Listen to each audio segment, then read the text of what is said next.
Ladies and gentlemen, welcome back to Crime and Entertainment. You see here a familiar face, Ignacio Esteban. How you doing, my friend?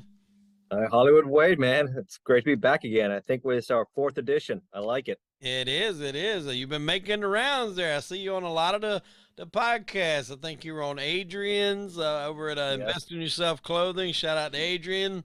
Bill Stacks and Chad yes, with yep. Stacks. Shout out to Bill. Did you do Thomas? Did you do Kobe Roy? Colby, yeah, did Colby, Gunner, Gary Jenkins, Yeah, great from Gangland Wire. yeah. Another great podcast show. I've done like 4 or 5 with him also. So it's been a great experience, man. I'll Yeah. tell you, this time last year I just finished with ATF and I never thought in a million years I'll be doing this. But So it's was fun. were you was I the first show you came on? Yes, it was. You Wow! discovered me. All You discovered right, me, man. yeah, that's a feather in You my saw cap my there.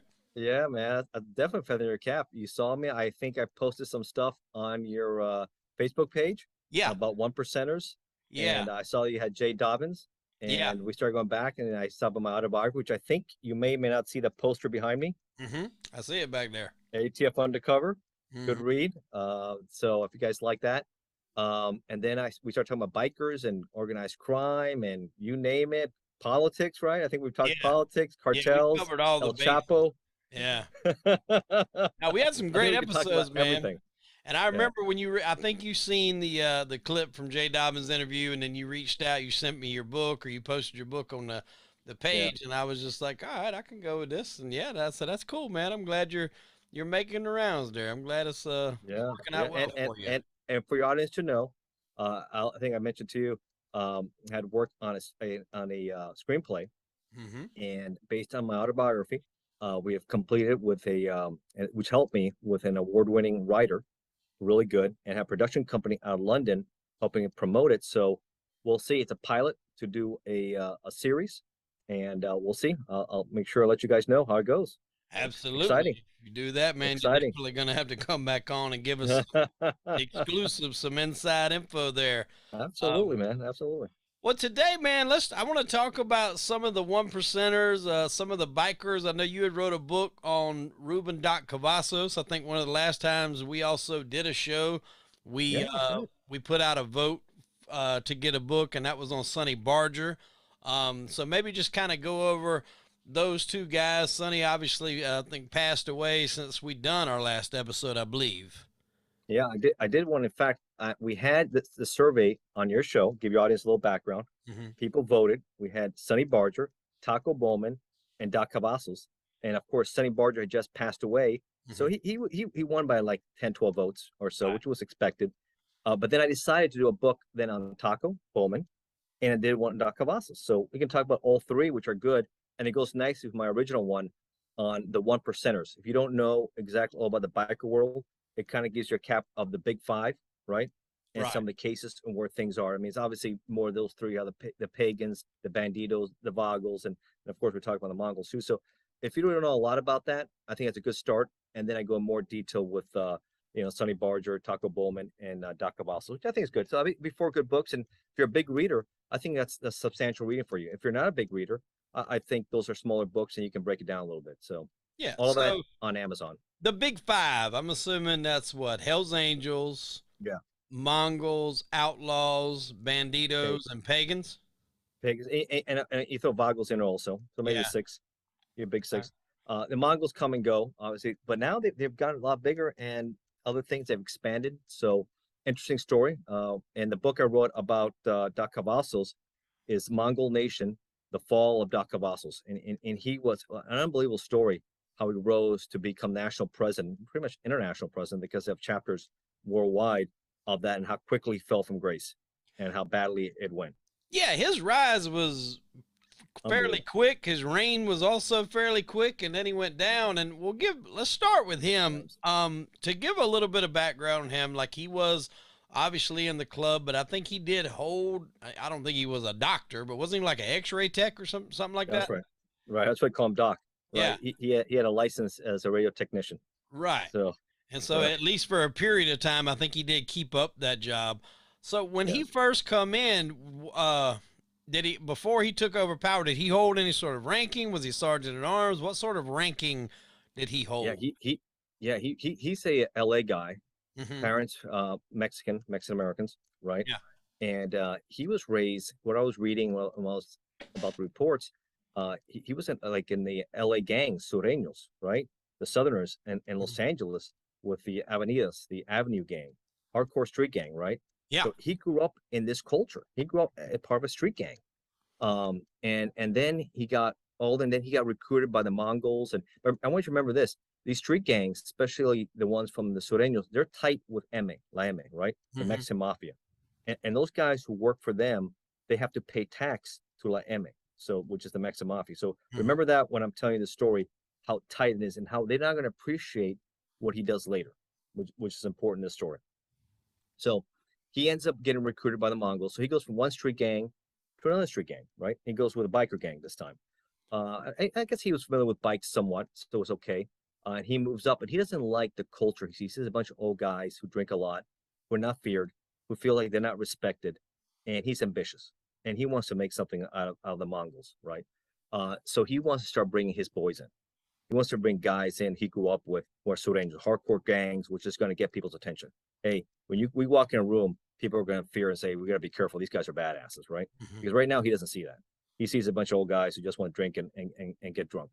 So he starts recruiting, and he starts bringing a lot of people in. It kind of pisses off the old guard, right? Because they're different.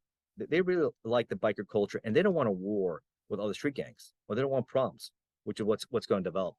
So, and the problem is when you start bringing in, and he gets promoted, he becomes president, and then all of a sudden he wants the big numbers. He starts bringing these guys in, and what happens? They get sloppy. They get involved in more and bigger and dirtier things, and that pisses off Miami, Mexican Mafia. He said, wait, these are guys that work for us. Now you're taking them away for you, Hmm. so you got to pay us taxes. And that didn't sit well with Cavazos. While I was reading, he said, "No, I'm not going to pay you anything. These guys work for me now." And I said, "Oh, really?" And that's where it started a little war between Mexican Mafia and the Mongols. And Right. you'll say it didn't go well for Doc to be doing that. That really pissed off the club. They didn't want to be in war because it would end up ugly. And a few quick little incidents between them that got their attention, which ends up getting him thrown out of the club because they didn't want this war. This is a war. First of all, they're outmanned, they're outgunned, and these guys are going to have their lunch. Yeah. That's a war they can't win, and Yeah. The Doc didn't see that. Mexican mafia is not one to go after. Um, No, because especially I mean, maybe the Hell's Angels maybe might be the only one that I think could rival them, but I don't even think they would want to go down that path if they could help it. no, because the mafia, the Mexican mafia, they have so many street gangs working for them. Right.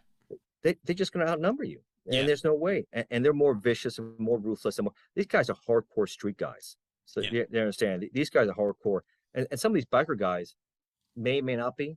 Some of Mhm. them, may have a background. Maybe they sell some drugs on the side. Maybe they don't. Some of them are, but these guys are hardcore bad dudes, and this is not a war they want.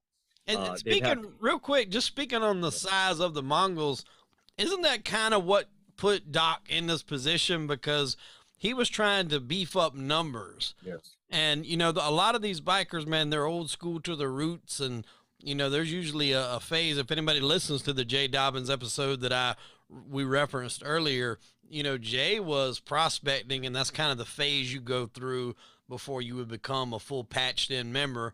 That process can last longer than a year. It's usually at least a year, but then it can last as long as they deem it necessary to last, to be quite frank.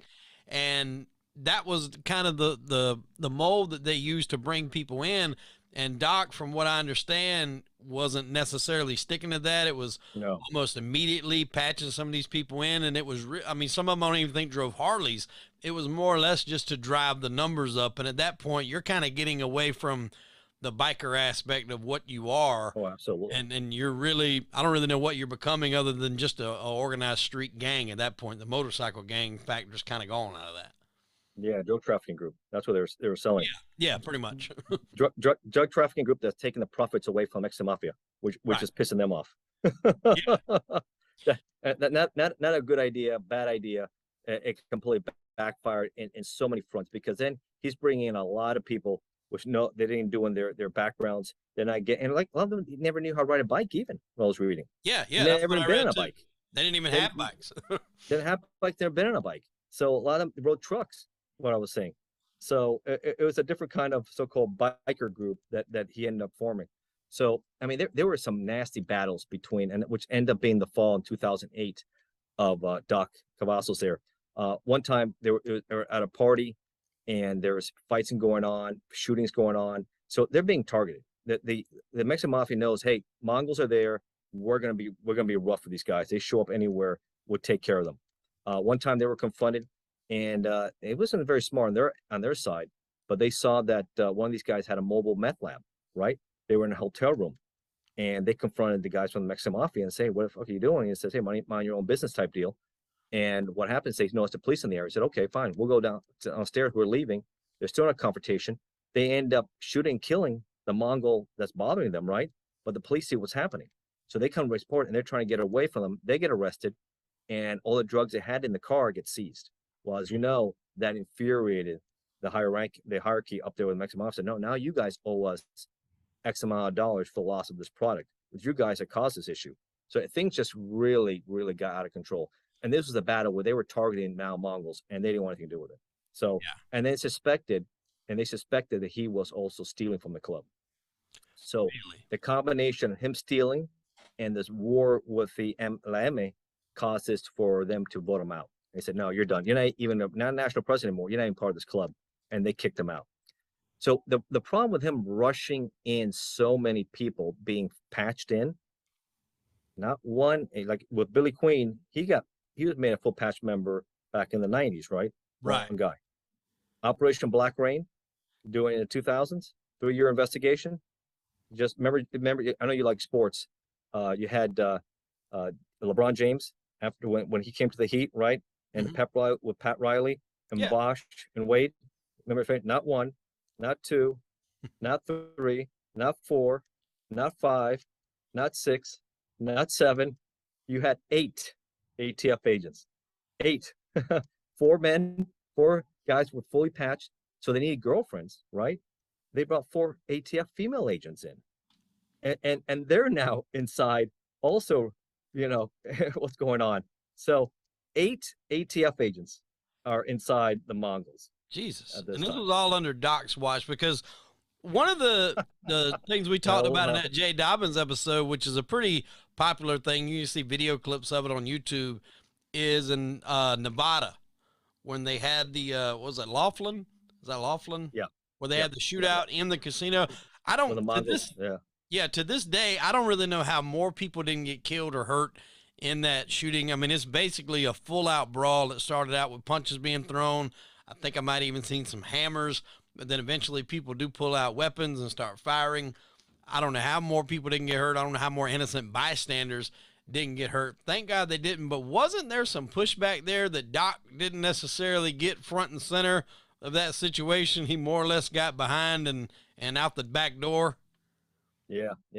It kind of started, what I heard when I was reading about it.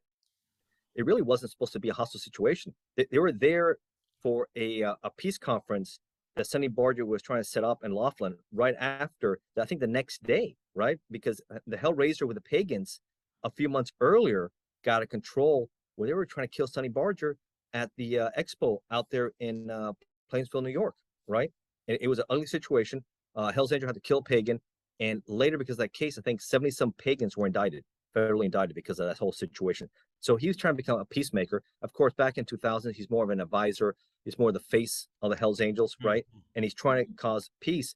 But the way the story, what I read and what I was seeing out there in the video, was there were some Mongols around Hells Angel talking to them. Remember, they're hopefully the next day will be a peace conference. What's going on? And try to put everything, squash some of the biker wars. But a police officer allegedly told Hells Angel, "Hey, man, you got Mongols surrounding your guy out there. You might want to see what's going on." And then all hell broke loose. So it really wasn't supposed to be a bad situation, but it got ugly. And that's what happened. So interesting video. If you haven't seen the video of Laughlin, it's out there at the Harrah's Casino. Yep. In Laughlin, Nevada. I've seen the video a few times. Obviously, as an ATF agent, I've seen it. And obviously now writing a lot, I've seen the video. and it's pretty amazing with the stuff that's go out there with the shooting with these guys. Yeah. But yeah, he probably he's more what it seems like with Doc Cavazos. My impression, he was interested in making a lot of money, Yeah. and that's what his whole interest was. And I don't think at that point in time, I don't think he was actually in power yet. I think they had somebody else in power, and I believe he used that instance to kind of rise himself up at that point, if I'm not mistaken. Yeah, right. Yeah, and then of course things got out of control. His biggest mistake was obviously getting big time going to war with the Mexican mafia. I mean that's just not a good move. That's a war you can't move when. So I mean you have 8 agents infiltrating the Mongols, right? 4 guys are full patch members, 4 females that they're also observing everything that's going on in there. That in and of itself is absolutely ludicrous that you could let It's that happen. unbelievable, unprecedented. Nobody get maybe 1 or 2, 8. Yeah, I think I did hear there was the Warlocks did bring in a chapter. It was a guy that was infiltrating them. He was a cop, and they convinced him to let his gang, which was basically other cops, join in. Yes, I heard. So they patched them in, but they didn't necessarily know them. They kind of bent the rules, I guess, down there too. But that wasn't girlfriends and everything else. Everything coming there. It was called Operation Black Rain. You can read more about it. It's in my book also talking about it. And that ended up taking down over 60 some Mongols and associates, to over 100 raids throughout the country, hitting different places, seizing a lot of weapons, a lot of drugs, a lot of money, a lot of motorcycles, a lot of property. It was a debacle. But that happened after he got kicked out of the club. Yeah. So he got kicked out a few months before this whole thing went down on him in October. And he ends, what I was reading in the indictments and everything else, I'm looking in court papers and all that, he ends up becoming one of the first to plead guilty. He ends up pleading guilty. Most of these guys that get these RICO cases, especially with the level of violence, what's going on, they're looking at life, right? Yeah. He gets sentenced to 14 years. 14 years. And he pleads guilty. He says he admits that he was part of a criminal enterprise that was involved in drug trafficking, that was involved in armed trafficking, they're armed drug dealers, involved in acts of violence, and their patch was used to help intimidate and promote their business, right? Remember that patch? Because later after that, the feds will go after the patch of the Mongols, unprecedented, to make it a symbol and say so they could never wear it again. And they're still going to war. And that's why most people try to put it in the heads that they just need to fight the case and never plead guilty for a lot of the reasons for that right there. Yeah. I don't know if he's still in federal custody. I don't think he is. You check the Bureau of Prison. It doesn't appear so. But it's been almost 14 years, so you don't do the full 14 either. Yeah, and we mentioned that. I think we talked on the phone about that, as I haven't heard nothing from him. Now, his son was in the Mongols also, Rube, Little Rube, I think they called him. What is you got any info on him, what he's been up to? No, I haven't checked. I heard he wrote a book or something, right? I think you told me. Well, I've got a book. I thought I had it. I got it somewhere. Did he write the book? I think it was Doc that wrote it. It was Doc's autobiography. It's called Respect Few, Fear None. I should have brought it out before we got out. Somebody might have borrowed it from me. That was Doc's book. And I remember looking through the book and seeing that his son, Little Rube, was in the club. And I'm not sure. I want to say he did take a pinch when a lot of them got arrested, because I know he talked about when they busted in his house and all kind of other stuff. I think they used like a whole, like a battering ram type deal, like a tank to bust down the, he had like a big gate in front of his house. Yeah, these are serious guys. No, our SWAT teams come out and they're not going to play. Yeah, that's for sure. Especially guys like this, and they're armed to the teeth, and their history is atrocious. Yeah, it's going to be whatever it takes to bring them out. So for sure. So where do you? I mean, but he wouldn't be the only one. Yeah, where do you think he would be right now? I mean, if he's not in the prison, you think? I mean, would that be some sort of protective custody issue, maybe, or? Possibly, I would say so if he cooperated. Especially that they're going after the patch. That's a big thing. That's unprecedented. Yeah. Now, the jury said the government should seize it. That you shouldn't be allowed to be war in that. If it is, it's going to be seizable, and that's a problem. The judge at the end had to make the final decision, and he didn't agree with it. He did not like that the government gets to pick and choose which criminal enterprise they want to see symbols from and which one they don't. Yeah. But the government appealed it, and it's back in court again. Oh, So wow. that'll be unprecedented. Watch out for that if the Mongols lose the right to wear their colors and their logos. Interesting things are happening there. But what's also interesting, so that's Doc Cavazos. David Santillan, who was a chapter president, national president for a few years, also got booted from the club recently, about a year ago or so. And he was accused of also working for ATF, being an informant for ATF for years. So he, in fact, is a famous video out there. If your audience wants to take a look at it, it appears that he had a few drinks, just in his voice. His wife, allegedly, while I was reading, was upset with him, allegedly maybe having an affair or something. So she records the phone call on speakerphone, right? Mm-hmm. You can see it. She puts it out there. And he's panicking. He's saying that, yeah, I worked with ATF, right? But the case agent, same guy from Black Rain, right? He's retiring. And he tells me I need an exit plan. I need to get out. I need to do an exit plan. And she records the whole thing, and she's pissed at him because I guess she's very pro-Mongol. And you know, this is a second chapter national president that now has been a cooperator with the government, right? Wow. Working, and this is during, so unprecedented stuff here, unprecedented stuff. She puts that out there. The chapter, the Mongol nation goes crazy. They boot him out of there quickly. He's also done. He does some interviews also later with news companies and everything else, and talking about it. News agencies, and he says, yeah, I've talked to the case agent, and I'm not gonna mention his name, is out there.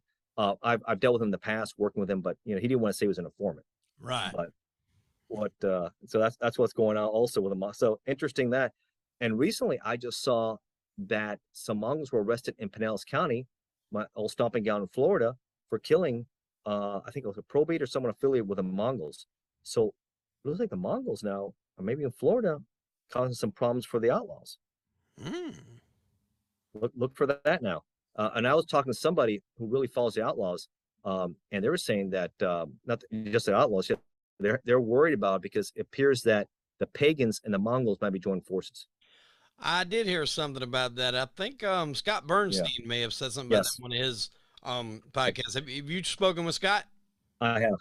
Okay. Yeah, he has a really great podcast, Original Gangsters podcast. Yes. And I was listening to the one he was doing the other week, and it was about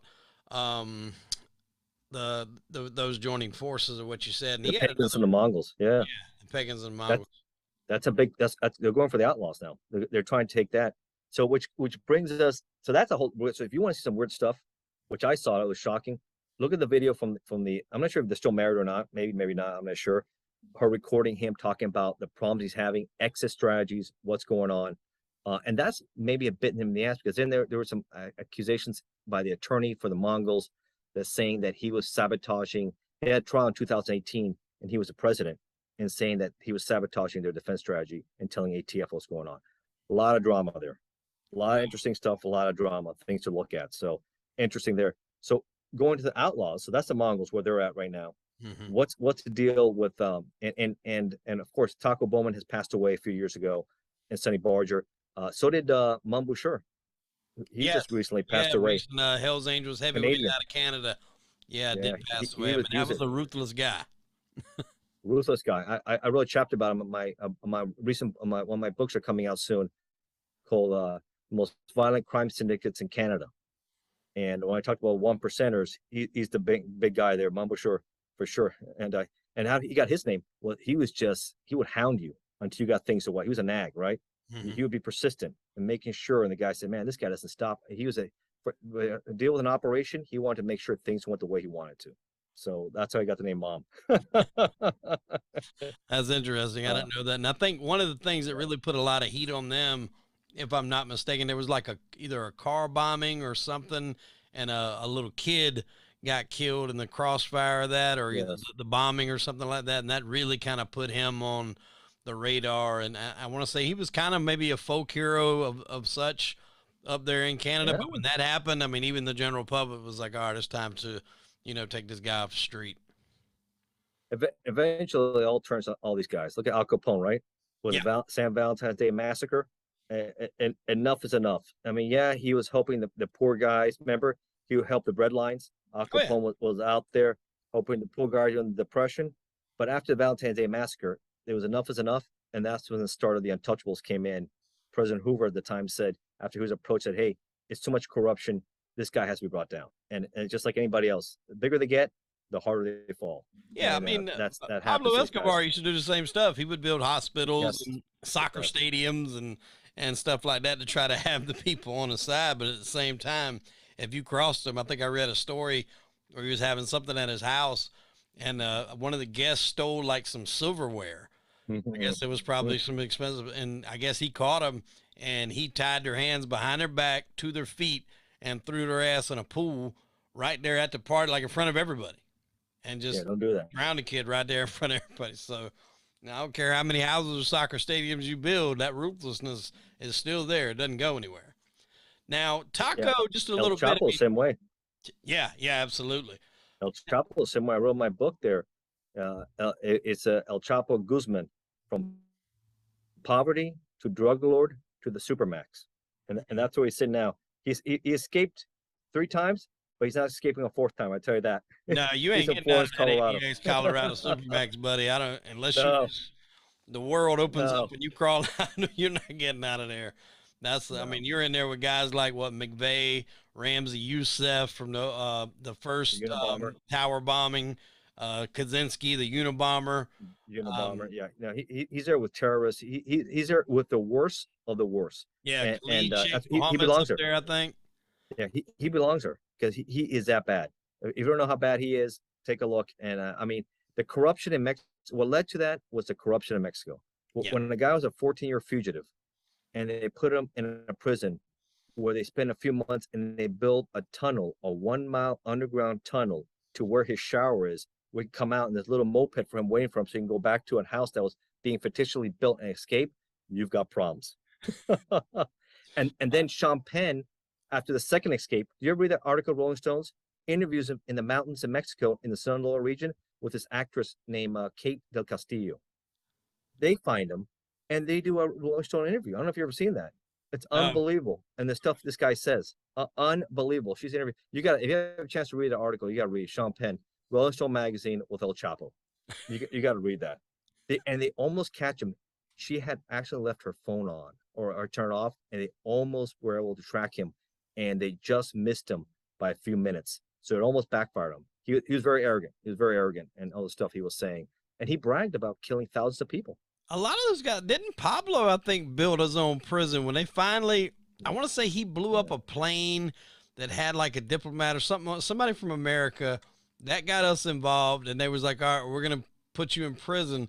He built the prison that he was supposed to go into. Like, essentially, he built a fucking house. I mean, he could really come and go as he pleased. I even heard stories that there was people that, like, if he ever wants somebody executed, he had guards, like, bring them in there. He would execute them. They would just take the people out of him. He's doing hits and everything from what's supposed to be a prison. Yeah, corruption at the highest level. It sickens you, doesn't it? It just sickens you. So he got his. It was a DEA agent at the end that ended up taking him out on the roof of one of his properties out there he was hiding from. So he got his street justice, which was nice. El Chapo's getting his justice there, which is nice. He'll never see a light of day again. Yeah. And he said, he was interviewed, that he's miserable. Which is good. I hope you are miserable. He has no privacy. They watch him do everything. He can't do anything. His life, he was the king, and now he has nothing. So I kind of like that, and you'll enjoy that story. But going back to the 1%ers there, we'll kind of touch base on Taco Bowman. One thing I've noticed between Doc Cavazos, Sonny Barger, Boucher, these guys came from like broken homes, right? Yeah. They came from alcoholic parents, abusive parents, right? They were pretty much raised on the street. They all dropped out of high school.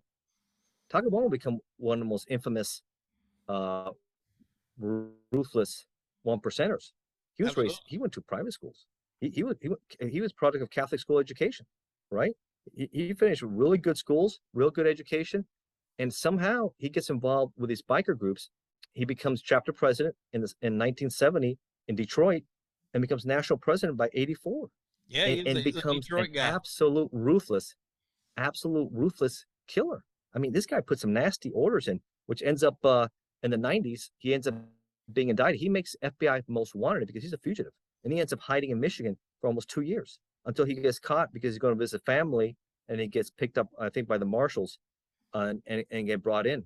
And in fact, that courthouse, I knew the prosecutor well. One of the prosecutors in that case, I worked a lot of cases with him. Phenomenal case out of Tampa. He gets and he gets 2 life sentences, 2 life sentences. And he dies after doing 20 years from cancer. So not bad for him. But yeah, he does some really bad things. One of the biggest things when he takes over, he is very ambitious and he's there to make money. So you have a guy that was raised in private school, which is strange, and then he morphs into this killer, right? Which is very strange. You don't see a lot of Catholics. It happens, right? But I understand what happened to the other guys. When you have street gangs raising you, that's going to happen. Yeah, yeah, When you got an that's abusive how household, you grew up. right? But this is not what happened here.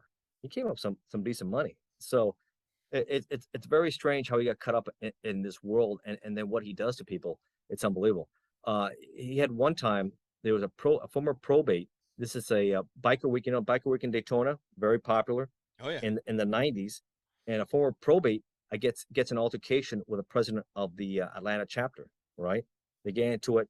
He says, no, bring that guy in next day. So that means kidnap him, right? Bring him in, hold him against his will, bring him in. The next morning he comes up, put a lock on his bike. He ain't going anywhere. They bring him to his hotel room, 3rd floor, right? Remember that. He's on the 3rd floor. They bring him in. He says, he greets him, knocks him right in the face. Boom.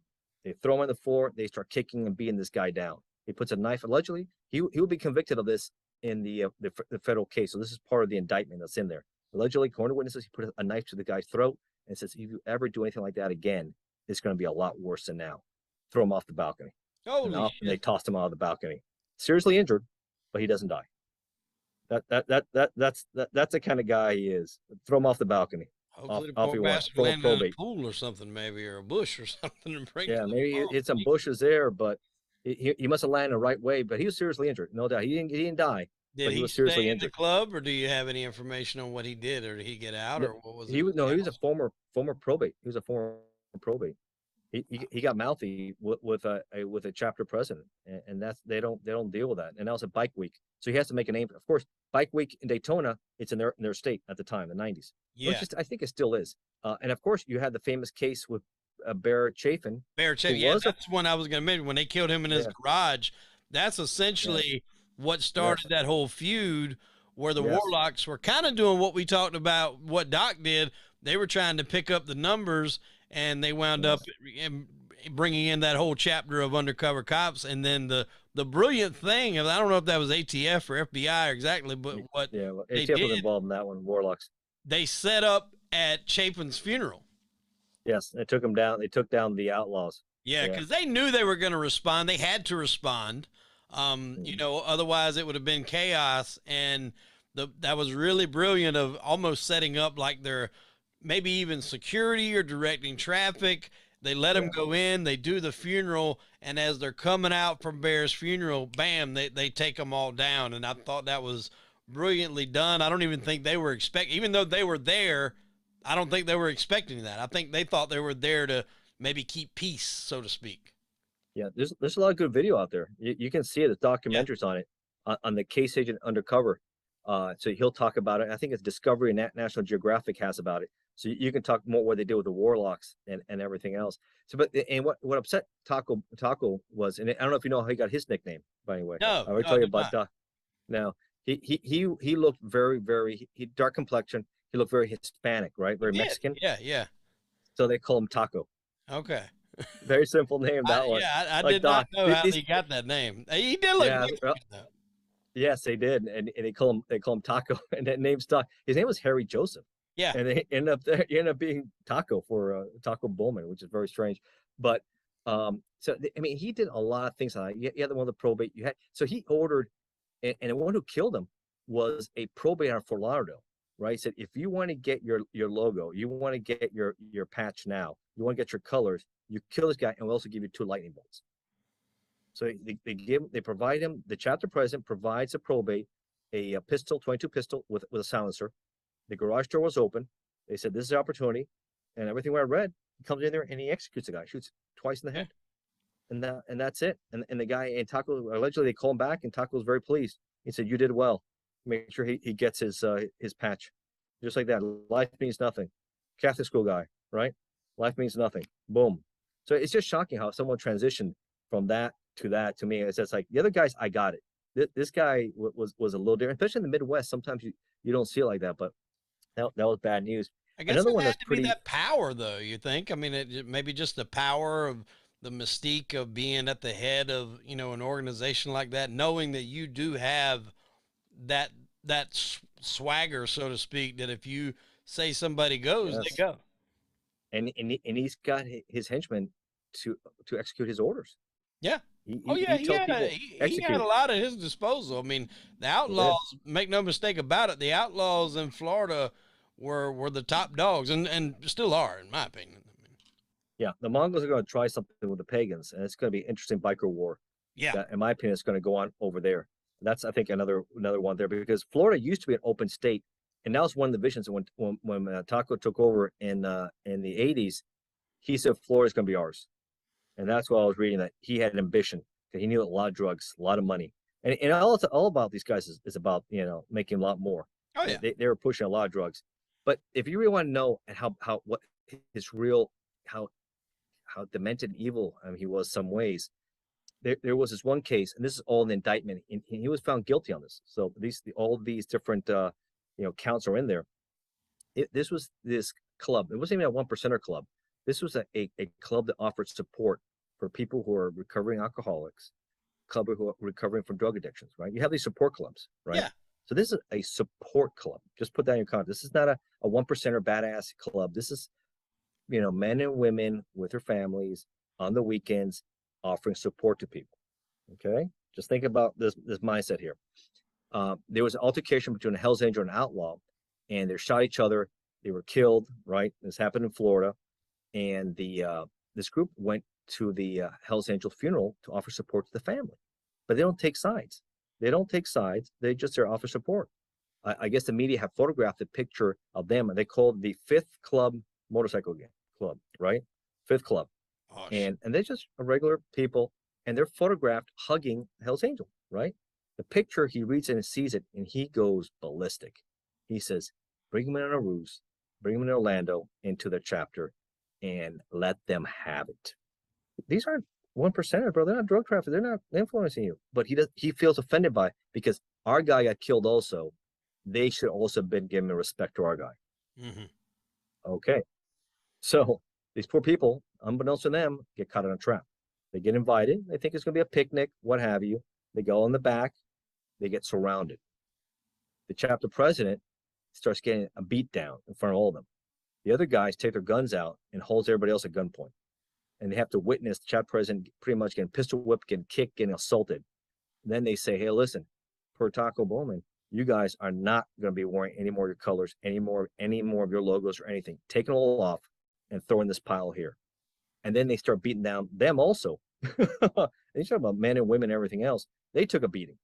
And I said, if I ever see you again, it's going to be a lot worse than what just happened now. And when they go outside after they took their beatings to go to their bikes, they've taken all their money, all their things, and left their bikes pretty much empty without their stuff in there too. So they stole their stuff, gave them a beat down, all because he dared to hug, give emotional support to a guy's family who was killed by an outlaw. Jesus, That's Taco Bowman. it doesn't get any more ruthless than that. No, these people aren't in it. The people can sometimes understand when you're dealing with rivals, or you do, and he would kill snitches all the time.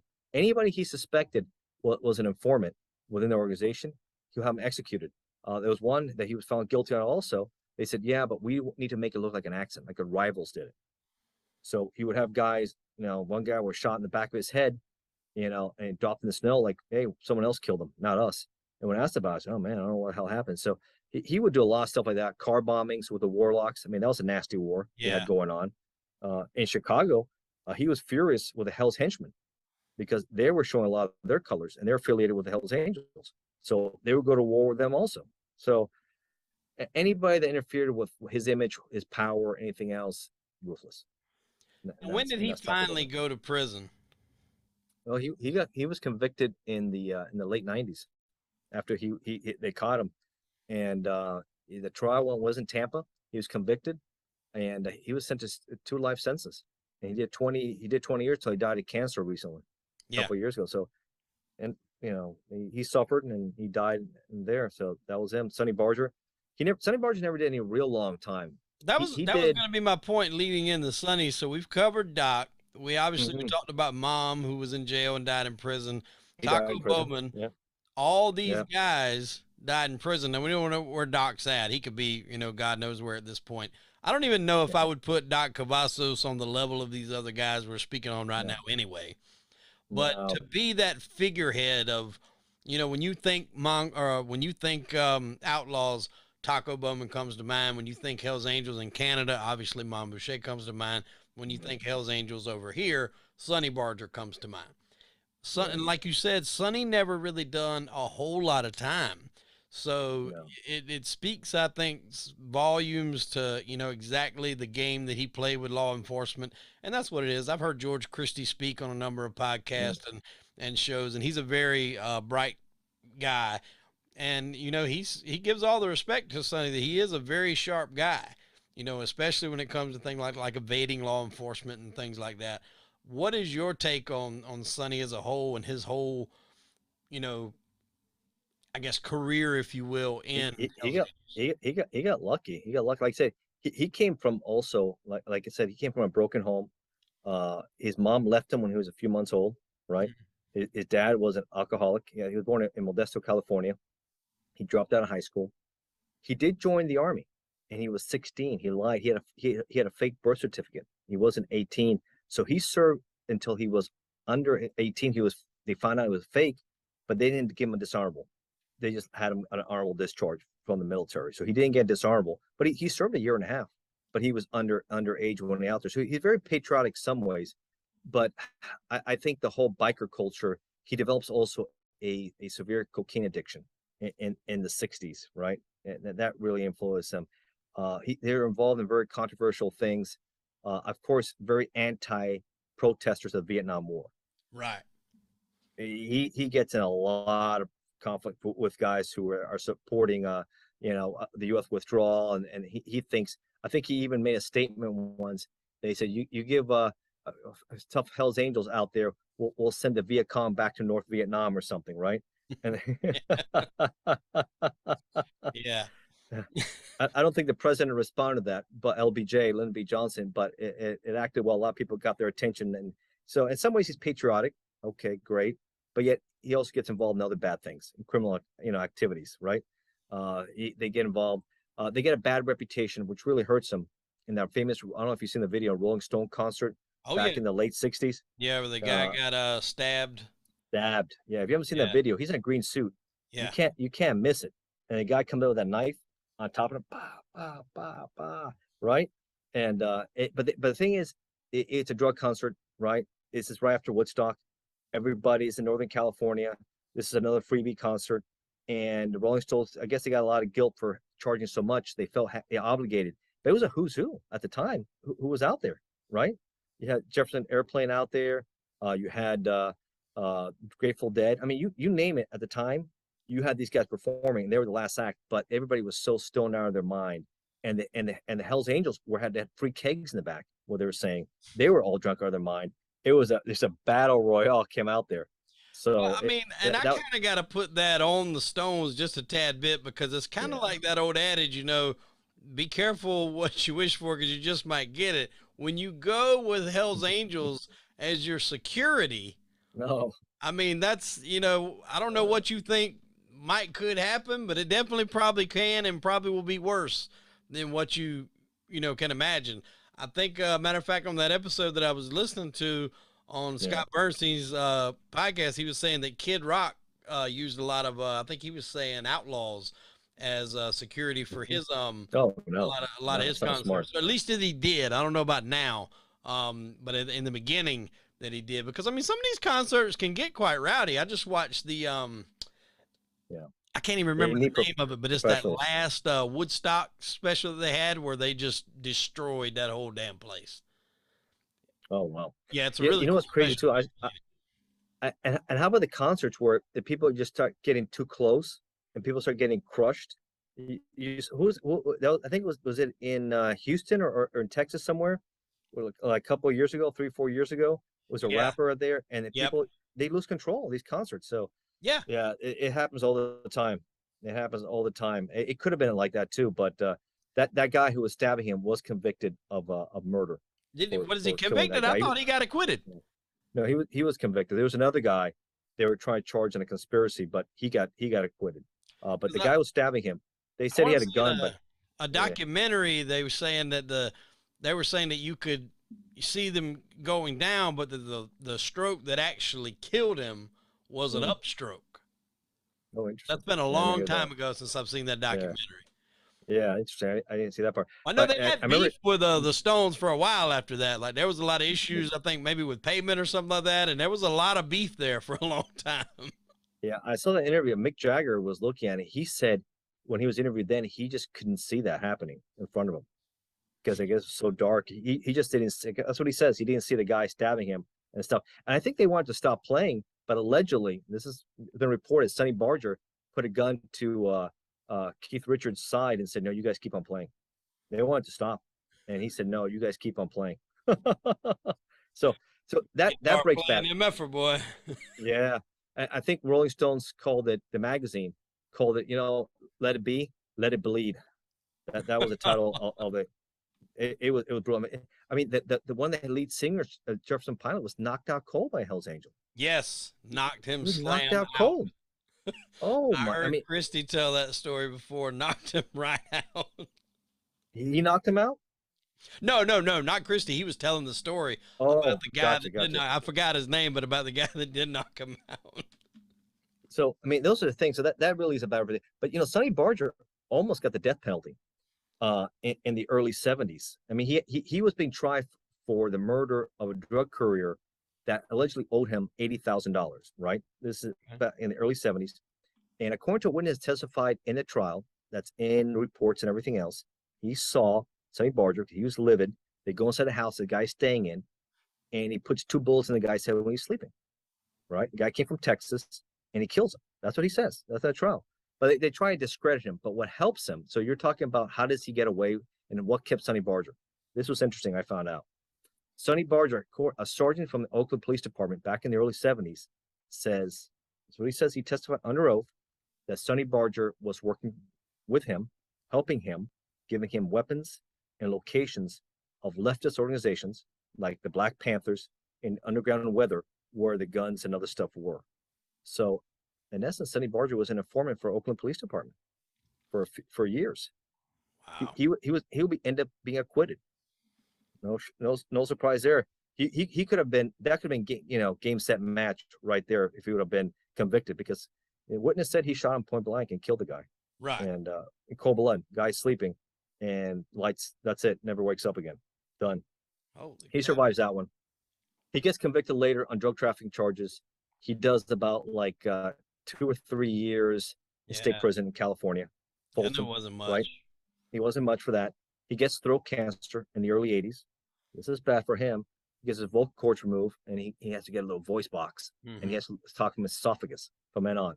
So that kind of changed. But they said that he was smoking like 3 packs a day. So he was a heavy chain smoker for a long, long time. So what ends up doing? So allegedly he was an informant, right? Allegedly, right? That's what the officer testified to, and the sergeant did, in Oakland Police Department. An informant ends up doing him in the late 80s. You had the president of the Hells Angels from Anchorage get killed by some outlaws off a bar in Louisville, right? He gets killed. They are livid. But the sergeant of arms from Anchorage becomes an informant for the feds. He gets tight with these guys, right? He gives information what's going on. They want to kill the guys in Oakland, in Louisville. So they're crossing state lines. They're planning how to kill these guys to get payback, right? But there's already an informant from within. He used to be an informant. Now they have an informant from within. I think his name is Tate. That they talk about. I think he wrote a book, and if you want to look about all the work he did, that's out there for the feds, the Department of Justice. And they end up popping Sonny in conspiracy, crossing state line with explosives with intent to kill. He gets convicted of that one in the 80s, and he does about 4 years federal time. Still, not a lot, but still he gets some time. So he does 4 years there. He's in there in the 90s. He's in Arizona. Allegedly, he likes the weather there. He said, "I want to form a chapter, Cave Creek," and that's where he patches over a lot of the locals and he spends a lot of time out there in the 90s in Arizona enjoying the weather. And of course, with time, he changes. In the 2000s, he becomes more of an author. He writes a best-selling book about his life. He becomes a consultant. I guess he talks to show's director. It's based on the Hells Angels, Sons of Anarchy. Yeah. It's He's based actually in on there. them. Yeah.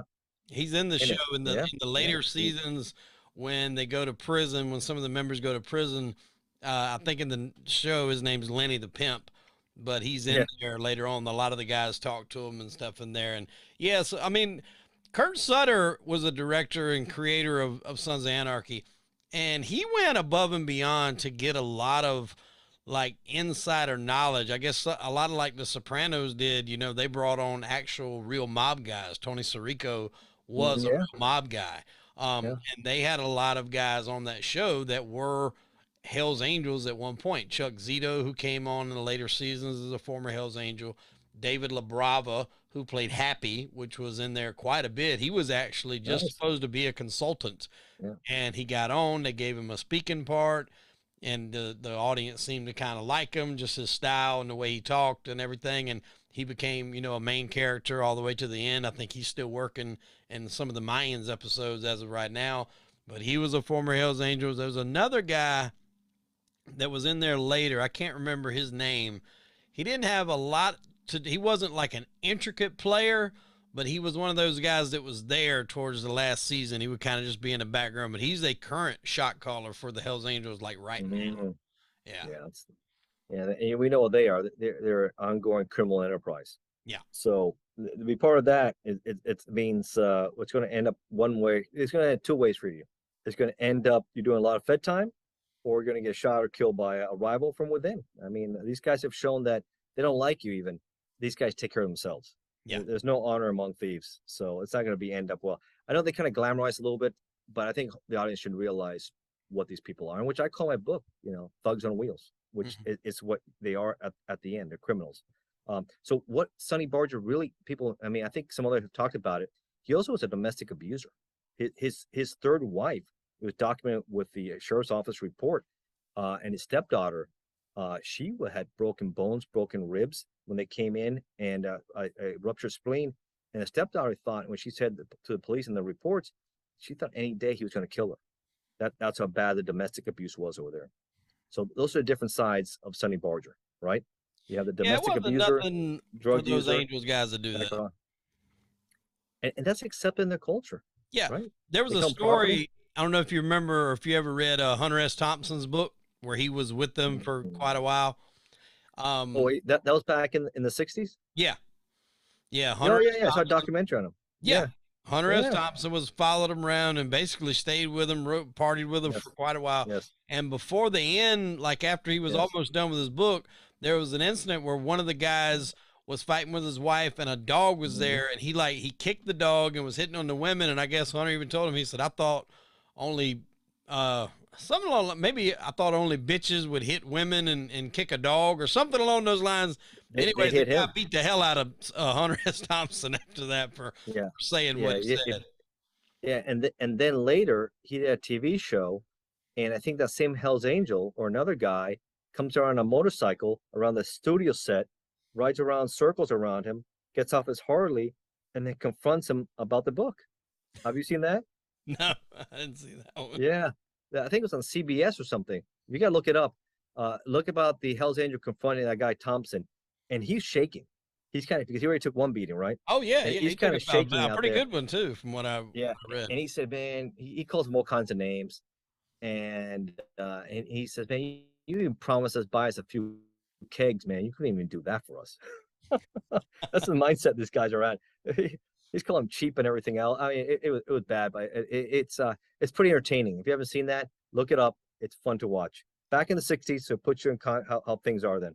Yeah, and I mean, a lot of those biker movies, obviously, you know, Sons of Anarchy is a great television show. If anybody hasn't seen it, that was kind of a basically like a Sopranos on motorcycles, I guess, if you had to put it in a way of that. But I mean, those TV shows, those movies, Goodfellas, Sopranos, all those things kind of, you know, they just resonate, I think, with even the average folk that, you know, is not going to live anywhere close to that kind of lifestyle, but they like to be able to maybe live vicariously through it on TV.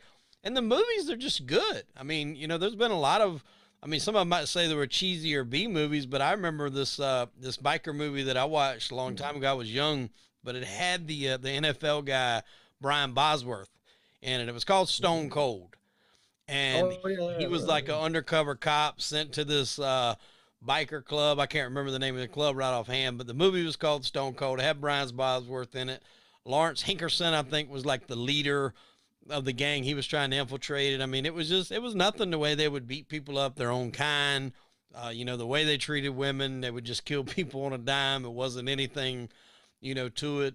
Charlie Sheen actually had another one a long time ago. And I heard this was loosely based on Billy Queen, but I've never oh, read anything else to confirm that. But I think it was called Above the Law, where he was okay. also undercover, kind of worked his way in, and had Michael Madison, I think, was the leader of that group in that one, and Charlie Sheen, and I can't remember that Linda Florentino, I think, was in there. Oh, okay. And that was Yeah. why I think it was she was basically like writing something about the gang, so it was kind of letting her hang around. Her and Charlie kind of have a little thing for each other, but a lot of good movies based on those kind of lifestyles, and I think that just what that captivates an audience, being able to live like that, be that rebel and all that. But as we've said, that life is No, really not at the end good. of the day is only going to lead you to two places, and that's either dead Not or in good. jail for a long period of time.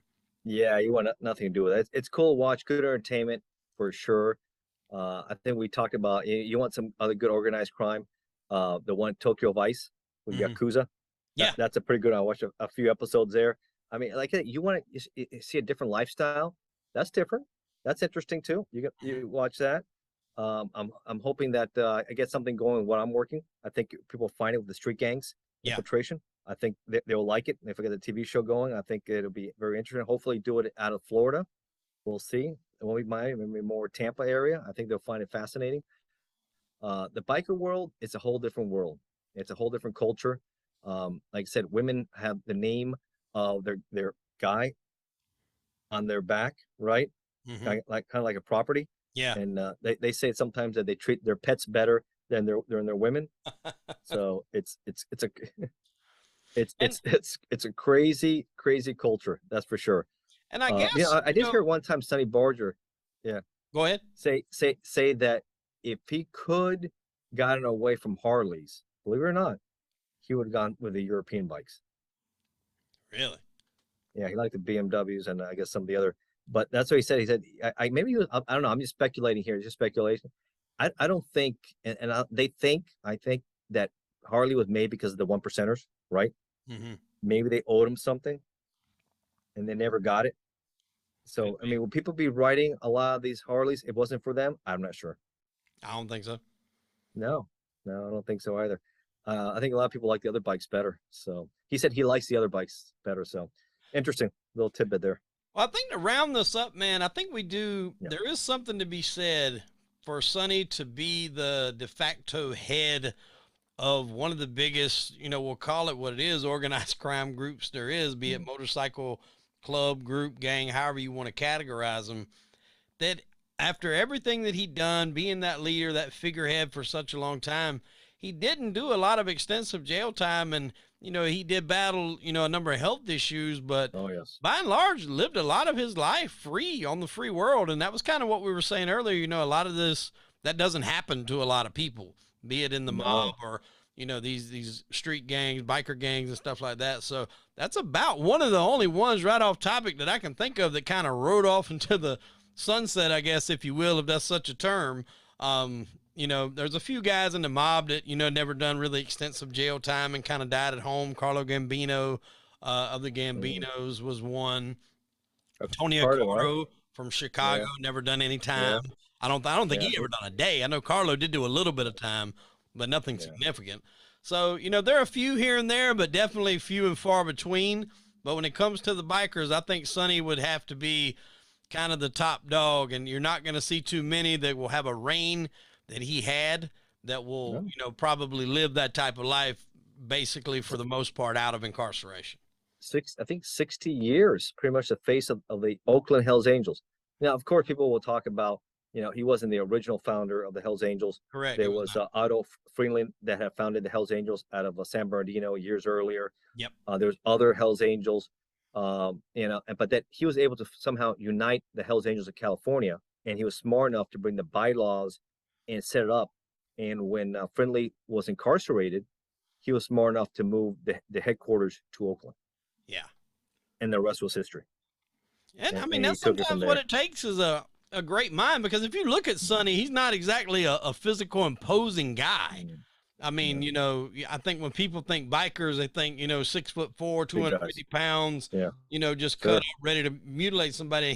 Sonny was, I'm not saying he wasn't a strong guy, but he just wasn't, you would think you're a prototypical biker that would lead someone like that. But I guess, charisma goes a long way. Being able to captivate people goes a long way. And he definitely had that. There's no doubt about it. You couldn't have had a run like he did if people didn't respect you and believe in what you were saying and your leadership and your guidance. It just wouldn't work. Yeah, especially with those guys. That's a motley crew, right? Yeah, yeah, yeah. You're not even gonna get too many chances to make a mistake and No, something like that. not with those guys. Not with those guys. And there's decisions being made. And he kept himself, you're right, out of prison for. I mean, he got lucky in the 70s. He could have had the death penalty. Later, it changed to life in California, but he was looking at death. You know, Charlie Manson. He was convicted of death, but then it was changed to life, right? Right. He could have had it, but maybe it helped that maybe he was cooperating, maybe playing both sides, right? Yeah. Some guys do that. Some guys A lot do of it. times They play you both have to sides. think, was they doing something to stay out of jail, because it's hard to evade law enforcement, man, because the biggest, by and large, I think the biggest gang in the world could be the FBI. Not necessarily they're bad, but they just have reach like no other. So it's going to be very hard to evade them. You might get away with it for a little while, but it's going to be hard to do it full time. No, you got to have some. You got to be cooperating Yeah. because eventually they'll catch you on something. So if you're cooperating, it makes sense. But you crossed the line like you did in the 80s. Oh, he went away for a while, and Mm-hmm. he learned. And he learned his lessons. And I think he became more what I was reading, an advisor. And Yeah. he wasn't involved in day-to-day operations anymore. Yeah, probably. So I'm that was assuming probably definitely took a step back and yes, yes. wasn't hands on with maybe everything that was going on, because we know a lot of stuff was going on, during those times. So he probably did it. Probably, take a few levels back from, being where he could be pinched or caught up on charges and anything related to that, which Yeah. was smart on his part. Yeah, he got lucky too. They didn't get more time for the domestic battery. Also, Yeah. he did a few days for that. It could have been a lot worse for him. She would have been, he would have killed her. Then forget it. It would have been done again. So, again, he caught some lucky breaks there. He got divorced, and he married 4 times. So, he got lucky there. Well, folks, we hope everybody's enjoyed this episode on some of our top 1%er bikers. Ignacio, you do a book about every other day, man. What's some of the latest ones that you've got out that our audiences can go look at? I appreciate it, man. I appreciate it, Wade. I got the 1%ers here. Obviously, if you enjoy this conversation, please we look at Sonny Barger. It's Full Throttle, Riding with the Hells Angels. It's a life of Sonny Barger. You have Taco Bowman, infamous outlaw biker, and of course Doc Cavazos there. You have the Fall in Mongol Nation. Good books. I just finished also one on Chapo. If you also want to change and talk about the cartels right there, from poverty to drug lord to the supermax. El Chapo right there, Chapo Guzman. And I'm working right now on Canadian crime syndicates, which I think is also fascinating. And I talk a little bit also about the bikers there, the Hells Angels, there with Mom Boucher and others. And not just that too, issues of firearms trafficking, drug trafficking, and how gun control doesn't work. And how the Canadians are taking all your guns rights away, but crime is thriving, and the failures are going on there too. So it's an interesting read there also because they think taking the guns, they just make you a soft target. I mean, gun-free zones mean one thing, in my opinion, soft targets. And here they come because they're not going to stop. These guys are not going to stop. Criminals say, okay, you can't be armed anywhere you're going. Thank you. We like that. So, it makes it easier for them sitting ducks for everybody else. Yeah, those are some of the books. If you like that, I think you're like, and again, they're on Amazon. You can check my name, Ignacio Esteban there. All my books are under $10. My autobiography, ATF Undercover, I think is more expensive. Detail read. Talk about my undercover cases. I always said the good, the bad, and the ugly of ATF. And so it's a good read also. And some of these biker books. So, and if you're a Kindle Unlimited subscriber, all my books are free. Wow. So. Well, there you have it, folks. If you enjoyed what our conversation was about today, he's got books written on all those guys, even El Chapo that we kind of touched on there previously. And we've also done, as we spoke about in the beginning of the show, a few episodes, him and I, earlier in the year. I think it was about the first of the year when we done one, right? Our first one? Our first one was end of March. End of March. Okay, yeah. So we covered a bunch of different things in that first one. We touched a little bit on the school shootings. Yes. You know, we've talked some politics. We've covered it all. And Castro and the mob. Yeah, touched on the mob. So great interviews there. If you want to go back and check it, if you've missed it, or you know, if you've just discovered us, there's some great episodes with me and Mr. Esteban in the backlog. Yes, and if you want to see more of what I'm talking about, like you mentioned earlier, I think I've done like over 25 shows and counting already, in 3 months. So I've been busy. I've been working. I did a radio show with one of the other guys. I think you did the same guy, a live radio show. That was pretty cool. Out of Detroit. Oh yeah, Gunner. Yeah. Yeah, that was pretty cool. I never did a live radio show before, and then I just a TV show out of London. That should be coming out on Amazon Prime. I'll let you guys with Stephen Gillen. Yeah, I did a show with him, and we're doing a 3-part series. That's the first one. The other 2 coming out. We're going to work on that coming out, and that's the same one with possible the TV show. So I'll let you guys know if it happens. I'll let you know what's going on with that. A lot of big things, man. I'm happy for you. Wish you nothing but success. Well, listen, it's always a pleasure to have you on the show, man. Let me know anytime you want to come back. It's always a good time having you on here talking all this stuff, man. You know, it's right up our alley. Thank you, sir. Having entertainment. I appreciate Hollywood. Appreciate it, man. Thank you. All right, buddy. Ladies and gentlemen, I am Hollywood Wade. That was former ATF agent Ignacio Esteban, and unfortunately, we are out of time. Tune in next week for an all-new episode of Crime and Entertainment. Iggy, we'll see you later, my friend. Thank you, brother. Thank you.